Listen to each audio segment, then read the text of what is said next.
Ready? Okay, welcome everybody. Thank you for being here. Smallish crowd today compared to what we normally have. I guess it's the end-ish of term, right? And end for some of the college programs as well. But before we begin, please let me welcome you all to the Campus with a Conscience speaker series. Just a second. We're supposed to have a video.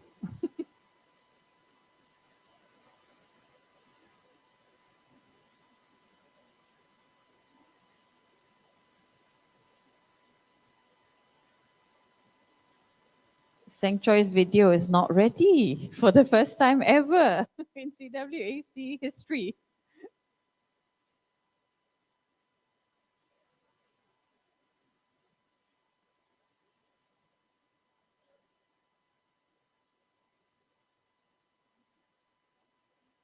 Anyway, I hope you've had lunch. Yes. Okay. And the rest of you, I hope everyone has had some lunch as well. Please feel free to come forward to the front row as well if you would like to. You're more than welcome to fill in the seats. And here we go. Okay. I think this is the video.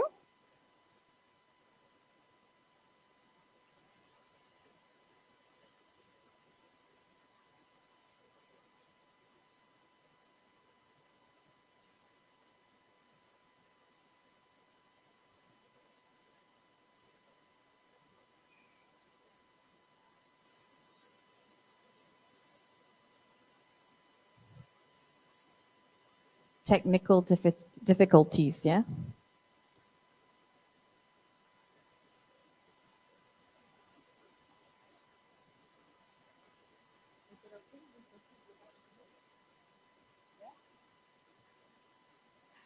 It's okay. I think we should just proceed without the video. It's a cute little video that showcases all of our efforts on campus related to SDGs and preservation of the environment and so on.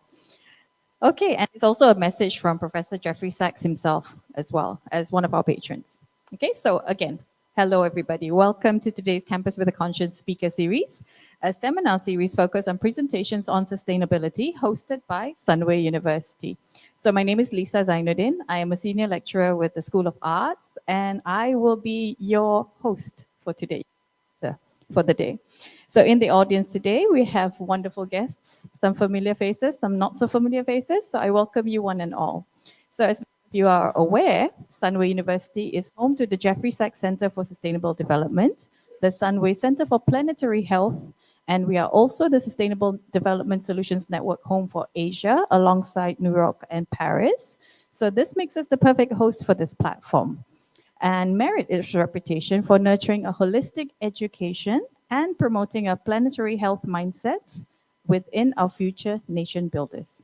So this platform of ours sets out to make a difference in the world, and we are delighted to welcome you one and all to be part of this journey, to be part of the generation really that decided to make a difference for all. So today I'm very excited to welcome our guest speaker, Dr. Hailey Wu, Associate Professor of Practice in Economics at International Business School, Suzhou, IBSS, I hope I pronounced it correctly, Sian Jiatong Liverpool University, XJTLU, that's the acronym, and like me, a fellow, well, I'm a senior fellow of the Higher Education Academy of the UK. So Dr. Hailey is here to speak to us about her topic, culture and investment decisions, how cultural finance may support the United Nations Sustainable Development Goals. So please join me in welcoming our guest speaker for the day, Dr. Hailey Wu.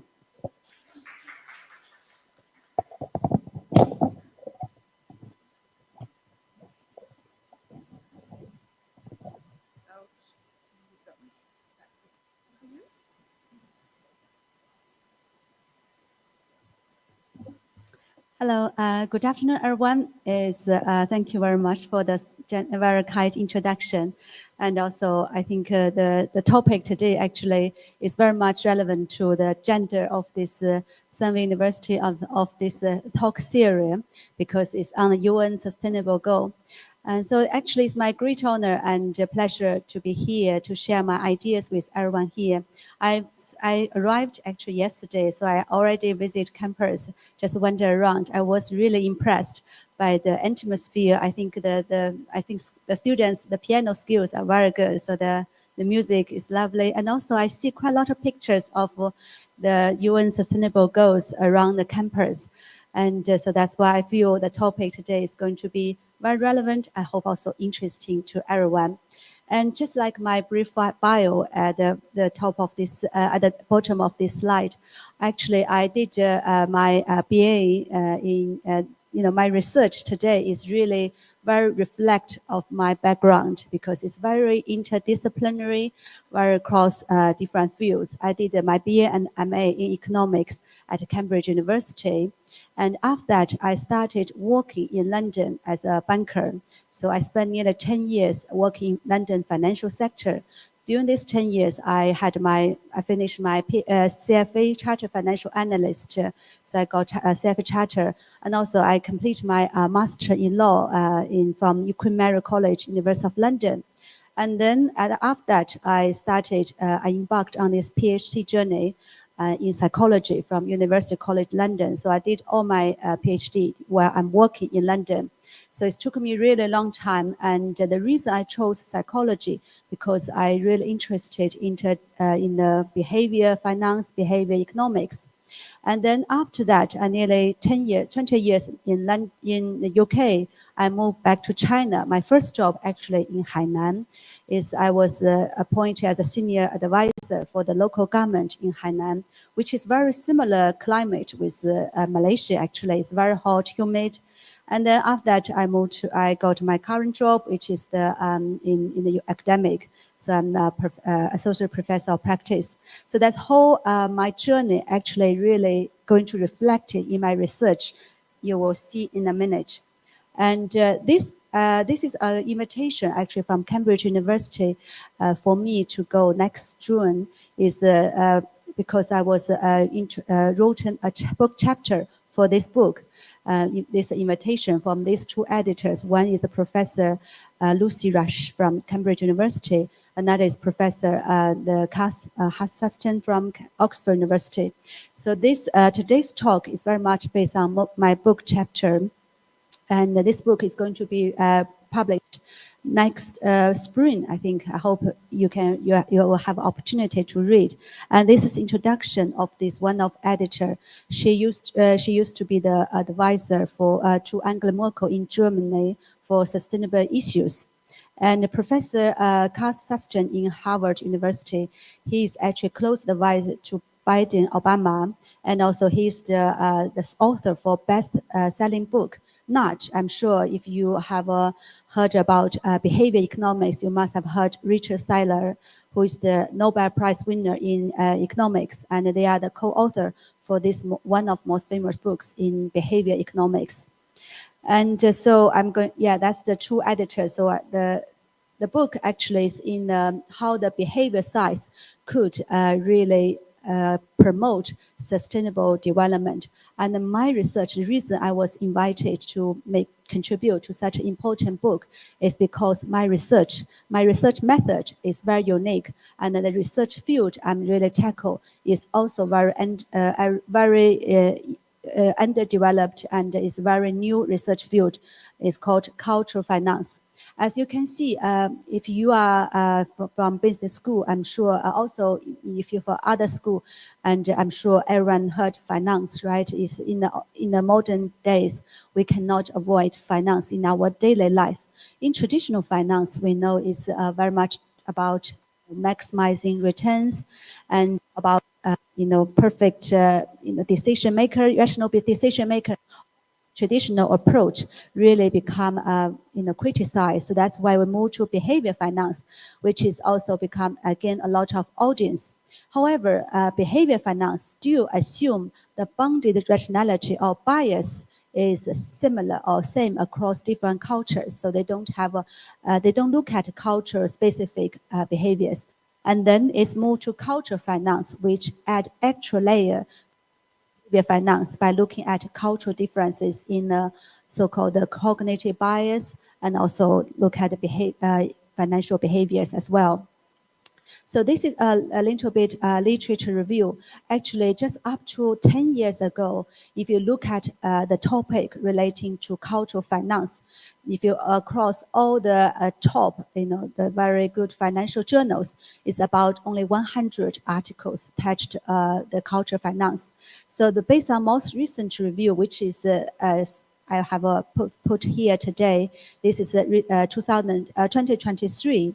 So the number of article has increased from 100 to about 300 now. So as you can see, it's a very big jump in the past 1 decade. And this is the top journals, as you can see, about cultural finance.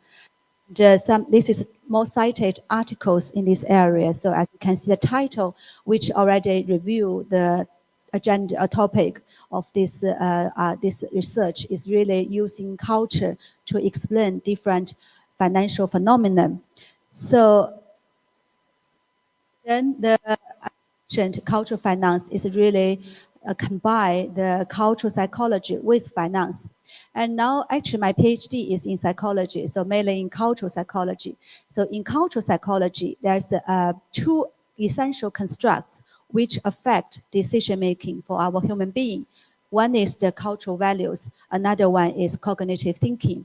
Cultural values, I'm sure we heard quite a lot, and is one of its most popular aspects to explain this decision making.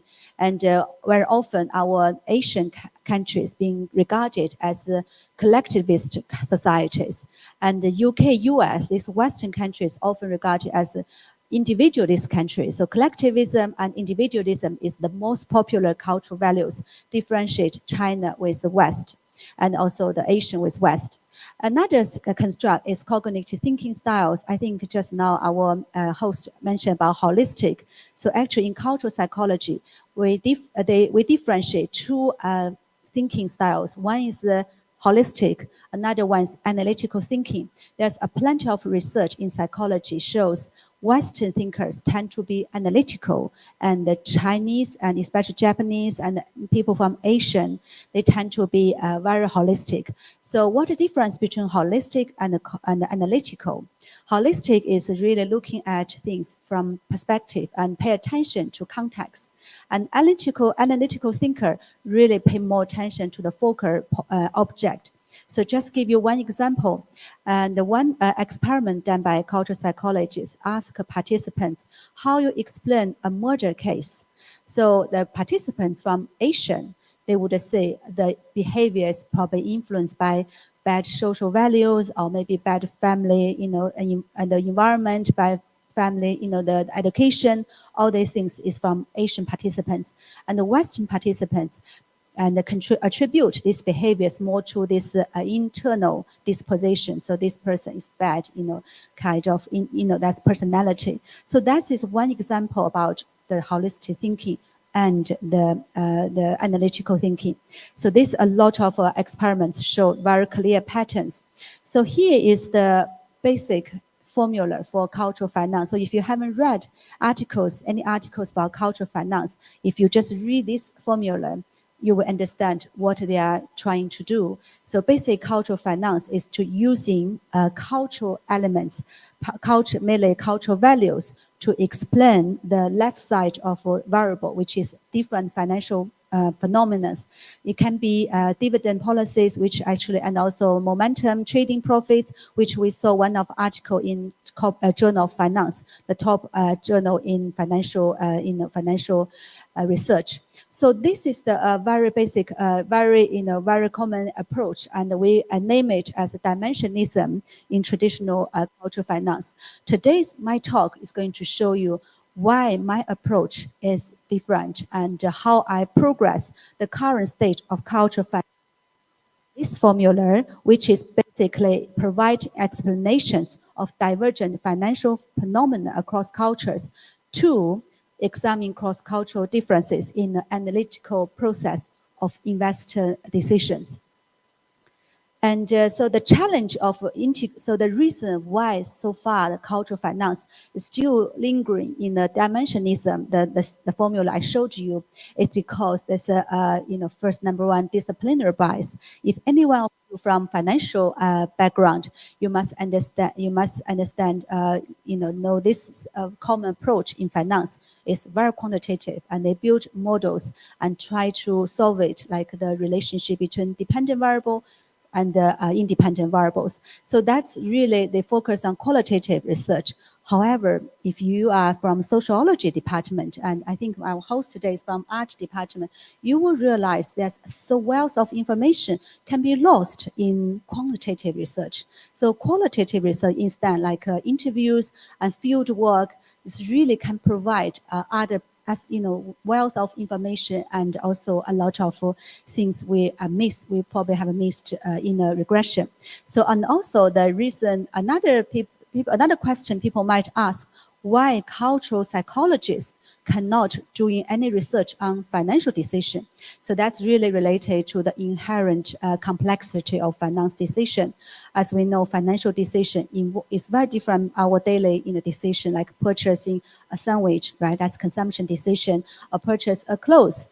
That's all this, or maybe make decision about where we go for the holiday, right? So these decisions, daily decision, and is very much researched by cultural psychology. But financial decision so far is really lacking, because financial decision, number one, involve a very large volume of money, right? Money, not everyone in the daily life. And the second, financial decisions sometimes we only make once in a lifetime, like a pension decision. So we don't have the opportunity to learn from the past mistake. So that's why so far the cultural psychology largely research based on this experiment lab, environment, lab setting. So the implication of their conclusion on financial market is limited. As you can see, my research is really help bridge the gap between the psychology and finance, and the cultural finance in particular, because I introduced actual circle, which is sociology. Because if we only focus on cultural values and the cognitive thinking, we are at risk of ignoring other contextual informations. And in financial market, especially the fund manager making decision under very different market environments. And therefore sociology, the really looking at contextual natures, help us to really view very potent information. And you are going to see this information actually really help us can promote this sustainable goal, and to deliver this better future for all of us. So the advantage of interview method, and actually I'm not going to go much details, and this is one of the actually Professor David Tackett, the one of author, is my PhD supervisor at University College London. He is a psychologist and a psychoanalyst. He won the golden medal in fraud psychoanalysis in the world. So it's a very reputable psychoanalyst in the world. And so the reason, why he trained me to really conduct interviews using interview methods to really to gain the information, gain the knowledge from participants about the foot soldiers of financial market. Because fund managers is a very special group of people working in the financial market. I used to work in financial market for over 10 years, and in the financial market, fund manager actually is the top of the pyramid. They are the best paid, in the whole industry. And the second, they are probably the busiest as well. And also, their influence is very big, because they control large amount of money. Just looking at BlackRock, I think a lot of people heard about it. So the data shows the asset under management by BlackRock sometimes can reach 4 times of German's GDP. So therefore the direction or investment decision taken by fund managers really influence the our planet for the future. So my research is really looking at how those people think, behave, and decide. So that's really, very unique approach. Actually, I'm not going to go much details of my research. It's actually spent nearly 10 years And I involved nearly 300 fund managers from China and from UK and the US. So I spent nearly 4 years to do my data collection. So one advantage of working and doing PhD for this type of subject is because I'm working in the financial industry. So I'm also CFA charter holder. So I can meet my potential participants from different CFA or financial seminars. So I approach them, and so that's much easier to interview them because all of them are very busy, and you cannot compensate with any voucher like we did for students in most of research. So that's why this is the really advantage. So my first pilot study is actually in 2014, 2015 about 42 fund managers. So I found these 5 different investment behaviors across these 2 culture groups. One is how much they pay to macro information, like another one is holding period. So when you purchase a stock, how long you decide to hold before you sell. So all these things I found as systematic differences between Chinese fund managers and the Western fund managers. So then what I did is I using another 3 studies to verify my hypothesis or test my hypothesis. The reason I really spent another nearly 6 years to do that is so-called triangulation, because in research, especially a lot of criticism why the qualitative research method is not very common or popular is because the criticism on the validity and the subjectivity. So in order to overcome this criticism, in order to enhance the generability of my results, I really spent a very long time, made big efforts to verify the results across 3 studies, across 3 different time periods, and using 2 different methods. The first study is still interviews. Okay, interviews further another 30 fund managers to see whether the findings I had in my pilot study works or it still show the valid result. And then another 2 studies is a large-scale survey. So the most recent one actually just done a few months ago, because the reason why I did another study is because my research article was in RR, Review and Resubmission. And the reviewer said, okay, this is really interesting result, and we want to see whether this result is still held true after nearly 6 years, given so much difference, so much changes took place in financial markets. So that's why I did another study, and the result really still very robust and significant. So that's really impressive. I think that's also very impressive to me as well. So I will go I'm not go too details. I will just give you general overview, and also shows you why this study is unique compared to most research in cultural finance. So this is interview study, and actually the qualitative interviews is not easy at all. A lot of people will think, okay, interviews probably easy than doing complicated models, regressions, but actually qualitative studies is very time consuming. For example, although I only carried about 30 interviews, it took me nearly 2 years to complete, because number one, I have to record all the interviews, and sometimes I have to travel to the site, like travel to US and to New York. And when I was doing my research, I was mainly based in London. So interviews in London is easy. But then I have to travel to Shanghai, Beijing, and to interview Chinese fund managers. And one is in Hong Kong. A lot of traveling. And also after that, I have to recording and transcribe all the interview transcripts. And the hard part actually is to reading. Because after you got all the large amount of qualitative data, you really need to find a pattern, and you cannot do it randomly, right? Otherwise, you are prone to criticism. So in order to keep consistency, in order to really put objective into this process, I quantify the qualitative data. So I create this rating table and assign different rating to fund managers in terms of different behaviors. For example, whether this fund manager pay attention to macro information, I put 4 if they pay a lot of information, 3 a little, and 2 and 1. So this rating process is not just only based on the so-called what they say, sometimes also based on how they say. So it's really very much about psychoanalysis area. So for example, when I ask fund manager whether how much do you think macroeconomic information is important, if they spend a very lengthy time period talking about macroeconomic information and shows the size of excitement and also their body language, so everything is really put down as in my notes to give them the rating here. So it's a very holistic approach for doing this rating. And after rating, and I also employed a second researcher to do the rating just randomly, right? Just like checking my rating. So we have this rating agreement calculation, so-called intra-class correlation or coefficient. And at the end, this rating agreement actually is very high. So it shows the reliability of this process. And after rating, I got all the quantitative data, so I can do regression, right?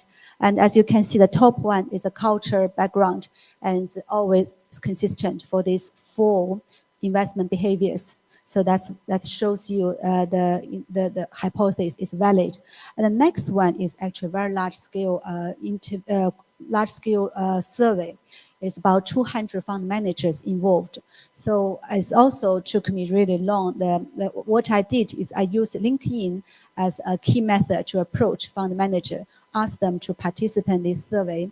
And the reward, actually, surprisingly, the interest actually is very high. So most fund managers actually agree to participate to spend their valuable time because the interest in my results. So that's also give me a really big motivation. So these questions are self-created measures, measure these 5 different investment behaviors, like attention to macro information and the stock selection process. So as you can see, this is after survey, I did regression again, and survey obviously is quantitative data, so it's easy to run using quantitative method. And again, the culture, which is the top of the role, is still very significant across all these 5 investment behaviors. And my third one is actually very recent. Just 2 months ago, I did another survey among fund managers from China and mainly from UK, actually from London, based on my personal link. So again, these 5 investment behaviors still show strong, significant, statistic significance.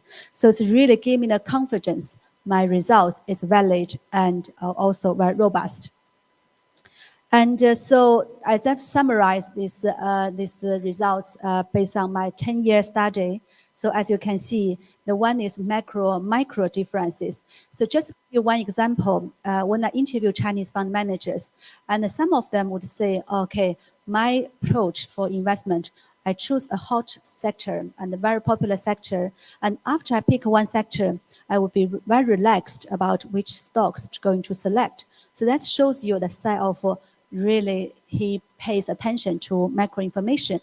In contrast, when I interviewed the Western fund managers, I remember I sitting in one of top fund manager in his office in London, and he gave me a lot of examples and how he analyzing company stocks based on business models, corporate governance, and also based on the different financial indicators. So it really shows you the macro information is very essential in his decision. Another one, top-down, bottom-up, is also very specific in financial decision-making. Bottom-up means fund manager start with sector selection. Once they decide sector and how much money should allocate to each sector, then they go to individual stock to decide how much money should allocate to each stock in the portfolio. And the bottom up, in contrast, we know, right, is from the stocks level and ignore any sectors. So just choose which company is best for investment. And the contents evaluation is also very interesting finding from my research. So when we go to just like similar in our daily life, we'll go to a new place. And I think for fund manager, when they want to invest, they need to judge whether the top managers are worthy investment, whether they are good manager team to make sure that the companies are going to do well. So what I found is Chinese fund managers really think the managers in different companies can be different. One Chinese fund manager told me, if he invest in private companies, he's going to looking for ideal manager who is very dynamic and very innovative. However, if he invests state-run companies in China, he will looking for managers who is very stable and very political savvy, because that's the nature of state-run companies in China.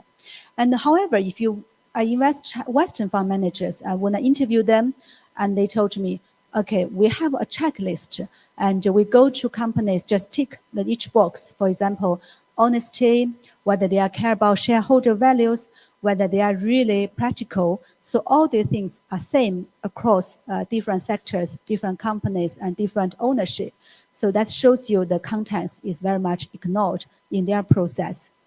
And finally, investment horizon. Actually, as we know, Asian people tend to be long-term oriented. That also shows in this global value survey. Asian tend to be score very high in this value score, and the Western tend to be short-term oriented. However, in investment, Chinese investors tend to be short-term. Okay, so that's related to Chinese stock market environment. So that's a context matters. So now, really. Now it really shows you this five different actually investment behavior differences, especially the last one actually involve two. One is about general holding period. Another one is about losing stock. And the Chinese fund manager tend to, if the stock, when we purchase stock, if stock not doing well, Chinese fund manager tend to sell it quickly, and the Western fund manager tend to hold on, okay, wait for the stocks to recover. So that's also about the time horizon for this investment. Okay, so I got more. I think I'm going to really link this with sustainable development now. So far, my research, as you can see, is very unique compared to traditional finance and the cultural finance research. And my findings is actually very relevant to fund managers, I'm sure, because they do it on a daily basis. However, people, if not invest in financial stocks, whether those things are relevant to them or not. So now I'm going to show you the link how my study is going to help our better future, right? So one of the things I did for my research is humanize finance. So what does mean humanize finance? Based on the based on Schiller, another economic the winner in Nobel Prize, is trying to link combine finance with real people, just by looking at what the people really doing and really acts and think. So that's humanize finance, which is actually consistent with the overarching theme of sustainability. So what is the overarching theme of sustainability? Just like our host just introduced, make finance work better, or make this our work better for our planet, for our future. So that's why the sustainability, also the achieving sustainability, really depends on human, our actions, right? And our actions are very much cultural embedded. So that's why if we can understand the cultural differences in investment decision, actually potentially we can predict. First, we can apprehend and predict investment behaviors across different cultures regarding sustainability, because sustainability is a very big, is actually most important theme in our today's life. And we cannot rely on government to do all these things. We have to rely private and corporate investment. So for example, our Sunway City, so when I read, before I came here, I read stories, actually Sunway City is a perfect model for sustainable projects. We really, the city was built out of this wasteland. So that's a showcase of sustainable development. So this is private investment really help shape the future. So one of the fund managers, they are really managing money for private, for private can be individuals or institutions. So their investment, they are giving huge amount of money involved really matters economically and ecologically and socially. So that's why by helping, we can develop these cultural sensitive sustainable policies. So that's why to take account of these cultural differences. By doing that, we can make sustainable policies to be more targeted and also more effective and also more accepted by citizens. So that's about target policies and also about the global impact. So if we can do that, we really can, effectively enhance the sustainable policies to be global wide and for the long term. So and that's one, and also practically. So now, based on my findings, so that's 4 findings, right? How are we going to, help the sustainable policies in practice? For example, if you are the one of the team trying to sell a sustainable project to Chinese investors, what you're going to do? Okay, so based on my findings, Chinese investors tend to pay more attention to sectoral information, macroeconomic information, and pay attention to context. So the promotion, the project or sustainable project promotion materials can be designed more for, include more contextual informations and pay more attention to the sectoral informations. So this is really effective for Chinese investors.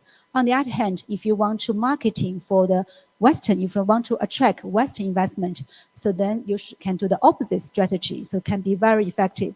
So nowadays we are doing everything just one size fits all, and that's really not a best approach for doing this such important important thing. And thirdly, about time horizon. If we found Chinese investors much more short-term oriented, then we could emphasize short-term ESG factors, investment factors in Chinese market, and then emphasize long-term ESG factors in the Western market. So that's practical influence. And in addition, furthermore, I think that's also my research, my findings can really inform SDG, like Sustainable Development Goals, at a much broader theoretical level. Why? Because if anyone studied traditional finance, and also if you heard, read, all the news about financial news, the number one thing, for any, research, financial research or financial theory, is the ultimate goal for for financial, for people work operate the financial market is to maximizing returns, right? We are not doubt about that. Maximizing returns, maximizing shareholder values is the ultimate goal for any companies. That's based on traditional finance. However, if we want to incorporate sustainability, we really have to expand traditional finance to including the social preference into this equation. So in the past, social preference in the financial decision making always treated as anomaly or irrational, because there's no way for the traditional model to incorporate social preference. However, culture is a very big item can incorporate social preference, and therefore cultural finance really help to move this, move this culture, the finance to the higher level to make finance work better for our human beings. So that's why this really represents this paradigm shift. So investment process become a cultural process. So that's why the sustainability goals become innate goals for any companies, individuals, or government to make investment. And finally, the few directions for the research. One is I hope I can do my research to expand in more regions, because so far it's more about China and the West, although they are very influential, but we have other cultural groups in the world. So that's my another plan to conduct a big survey across different cultural regions. And thirdly, I think as also based on my explanation and also based on my background, the cultural finance is really a product of interdisciplinary collaborations. So our sustainability is really complex issues, really require these collaborations from different subjects, different fields, including academic and non-academic collaborations, and also accept this qualitative approach. So finally is the policy integrations. So if we can really integrate this policy, this cultural finance into our sustainable policies, we really can deliver a much better sustainable policy and really, work better for our futures. Okay, so I think I'm in the right timing. Sorry, and thank you for coming. And I think I'm finished in within the time limit, and I'm sure there's also a in the chat, the conversations and the Q&A session. So if you have any questions, you are very welcome to ask me. Thank you.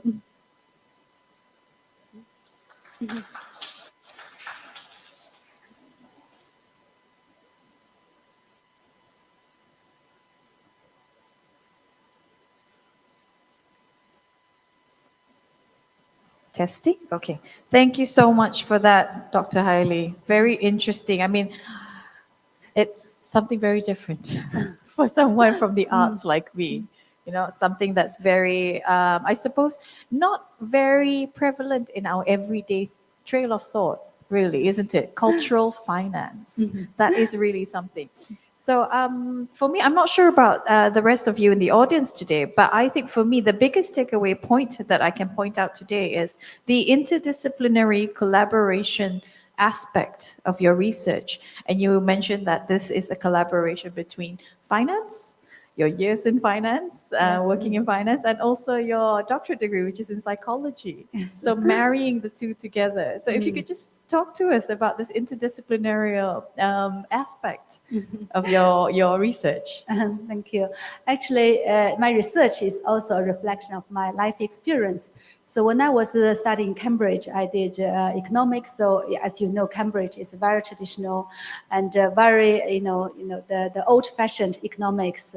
And in our studying, we just assume, we make very complex models. We assume the world is perfect, everyone is rational, and we disregard like legal cost, and we assume everyone's homogeneous. So at that time, when I was studying in my undergraduate study, I was just thinking, is that true? Right? I just don't feel that's true. And once we we based on those assumptions, and then we built a model, and we using those models to guide policies. I just feel this is actually can be misguided and can have a very, very big effect, and maybe really it's not, we are hopeful. So that's why after Cambridge and after my master BA in economics, I really like to do law because I feel legal costs, because when you read all this newspaper, the banks always got legal trouble. So I don't think this is a really zero legal cost, and that's why I studied law. So then after my master degree, I started working in London right the beginning of the financial crisis, 2008 in London. So I was working actually right in an American bank. So it's in the heart centers of this epidemic of this financial crisis. So I really witnessed the up and down in the financial markets. That's why it makes me really think whether this market is really controlled or determined by fundamentals. So I feel the emotions become as really a big factors. So that's why after my, start working, and after I finish my qualification, professional qualification, chartered financial analyst, which also the most toughest exam in finance. So I feel I got free time, and I just looking for another things for challenging. And I found my supervisor, who is actually now retired, so he's very reputable professors from Oxford University and also from UCL. And he won the golden medal in fraud. He's actually a psychoanalyst by nature. So sometimes meeting with him is like psychoanalysis talking.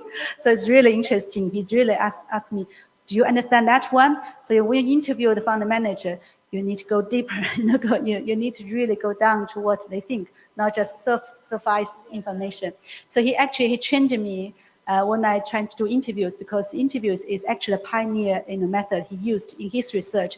He's actually pioneered the subject called emotional finance. So then he invited by CFA to give many talks. So the interview is really he's the one to use it, and he trained me to use interview, and by asking me to read the detective novels like in the Cold War period, just to make sure you really understand people talk. So that's really a very interesting and a very tough experience actually. So that's why, and also because I'm Chinese, I was born in China, and then I was studying in the UK for work in the UK for nearly 20 years. So I always feel culture is something very important for as I even I work in financial sector for 10 years. Actually, I found my thinking still very Chinese. Even though I've been in the UK and I had their whole high school at a high education, right? The college, the BA, master, PhD. But I just feel my thinking is still Chinese. So that's why it make me realize actually that some way of thinking can affect financial decision making. And also I witness a lot of my colleagues, Western colleagues, their decision, their behaviors is very different from mine in a way. So just give you one example. Sometimes we argue, different options. I would say there may be a middle option. So it's really, my colleagues just be shocked. Where's the middle options? But in Chinese, we always think the middle is the better, right? It's like yin-yang fish. The middle is really combine the strongest force between these two opposites. So that's the really my journey. So now actually I did my PhD. After my PhD, so this is really, I found this cultural bias in financial decision making. Actually, it's very unique finding, because in traditional finance we know there's no bias. In behavior finance, we know there's cognitive bias, emotional bias. But in my research, I found cultural bias, and really, just I've showed you, I spent 10 years to prove that, to verify that findings.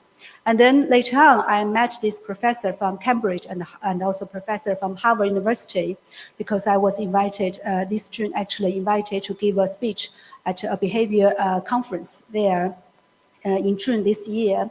So the professor I showed you in the beginning, and they are very, especially the professor from Harvard University, he's the most cited legal professor in the world, and just very reputable, and is very old. I think when he was giving a speech, and this student is very modest and really shows wealth of knowledge. You just feel that's 1 hour is worthwhile. So that's why I met these two professors, and they really impressed by my research. And they said, oh, actually this research can really be utilized for sustainability.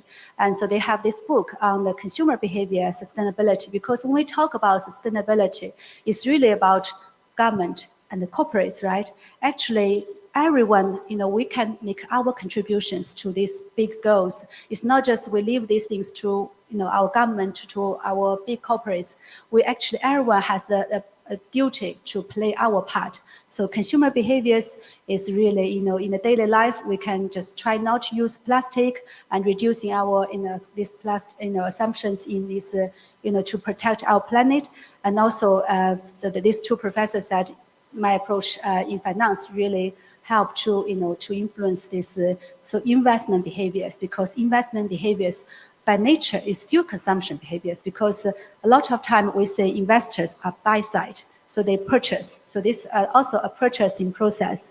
So that's why I was invited to contribute one chapter for this important book. Actually, it's a whole series published by Algam Companies, top publisher in the world, next June. So my chapter is actually, I'm the sole author for this chapter, and it's already been completed and accepted. So I was invited next year to Cambridge again to in this book launch conference. So I will give a similar talk maybe in Cambridge next year as well. So maybe shorter, not 1 hour, I think. Thank you so much for that, Dr. Heidi. Very insightful. It is a very, very big thing, is a big issue that you are trying to kind of put into bite-sized pieces so that people can understand. And the fact that you saw that there was something missing within the context of financial development and all that, you saw that there was a niche that you could fill in with sustainability and also cultural notions as well. So I would like to open the floor up to the audience. Is anyone keen to ask any burning questions in your minds?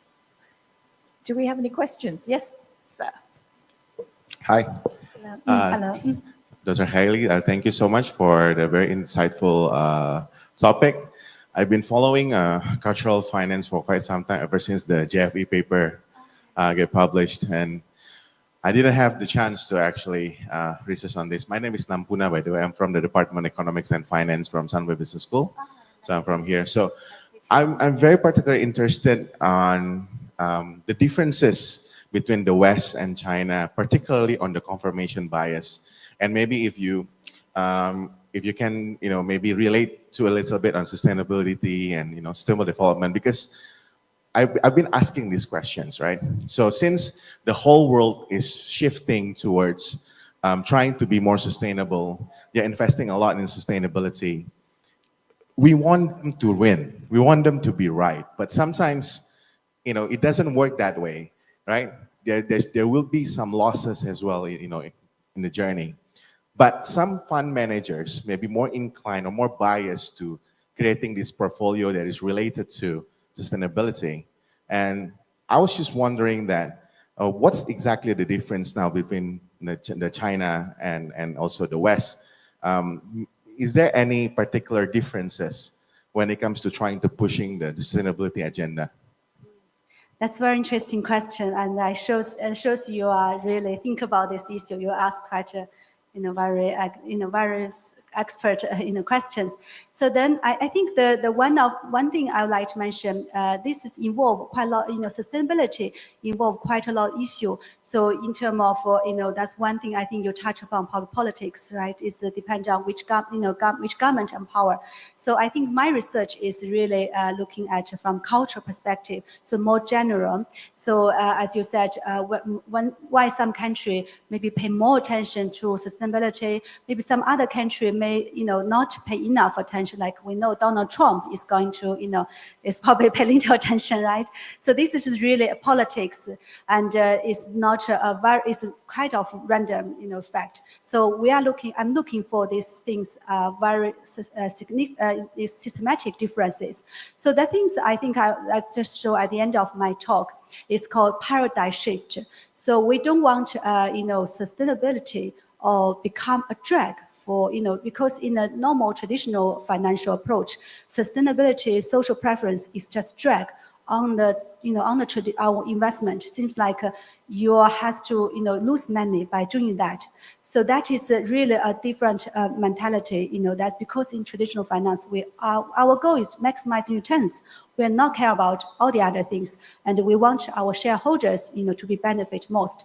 So now the new approach is really, we put culture and sustainable into this equation. So culture and it's not anymore is irrational, it's perfect rational decision. So we can put this into equation in this regression model, so-called regression model, and to see, how we can really, put returns and social preference together. And then, so that's why, make this decision making as a cultural or sustainable process rather just a financial decision. So finance has to be assigned a new role, not just maximize returns. It's also a promote social change. So I think that's really about culture shift. It's not just simple, we emphasize this government, you have to do that, you have to do that.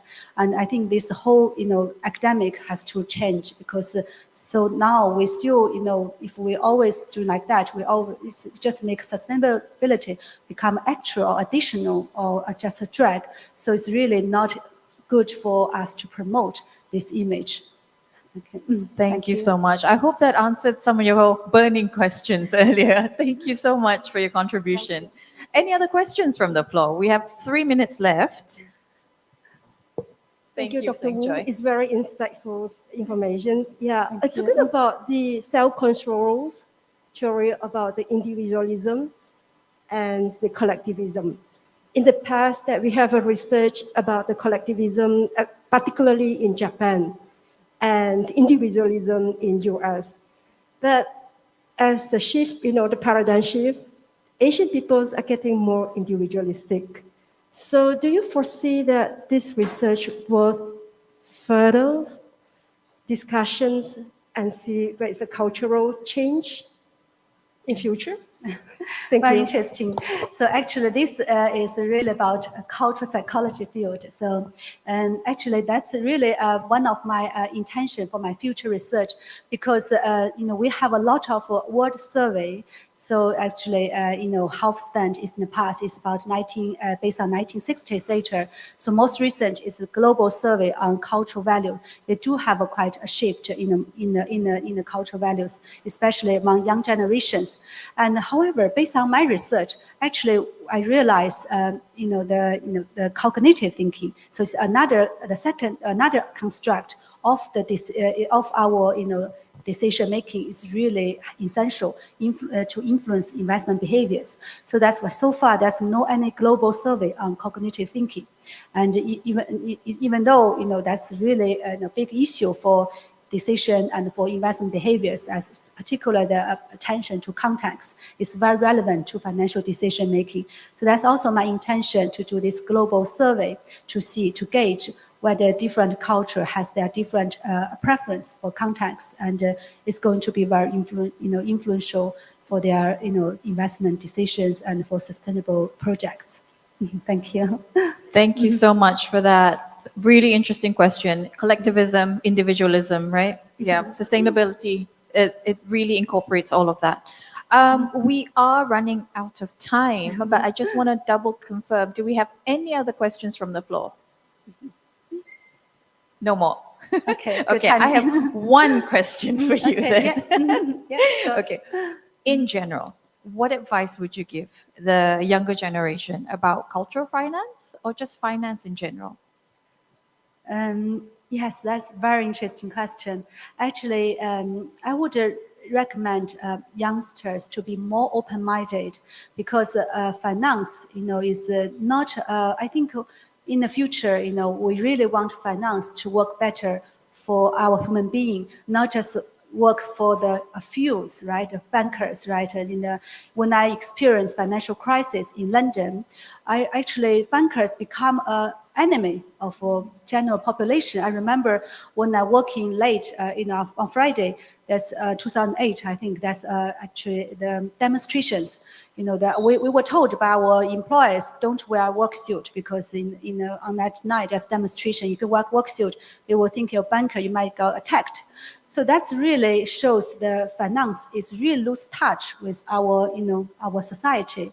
So now we are talking about sustainability, and we need bankers, right? We need their forces, and we want them to work for us and for our together, not just for themselves, right, to get salary.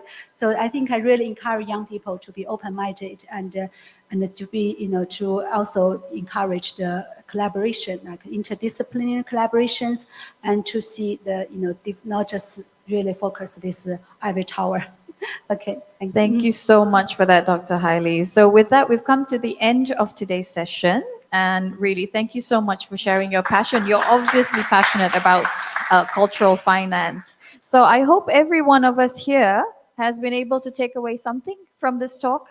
And like you mentioned, we don't have to wait for policymakers and policies to change from the government. We can start as individuals to reach the what sustainable development goals intends for us as a population, right?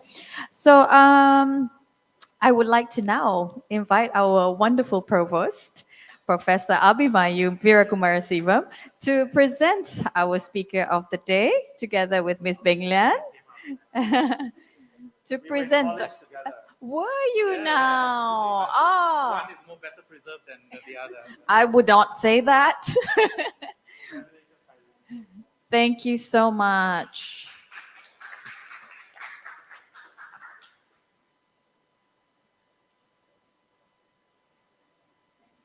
Thank you so much, Prof. Abi and Beng Lian. Thank you so much as always. And Dr. Hailey, thank you so much for joining us today. So with that being said, on behalf of the organizing team, all the wonderful people from our branding department running around with cameras and video cameras and all that, thank you everyone for taking time out from your very busy schedules and caring enough to be with us here today on this journey. So I hope to see you again next time with the next CWAC installment. Thanks, everyone.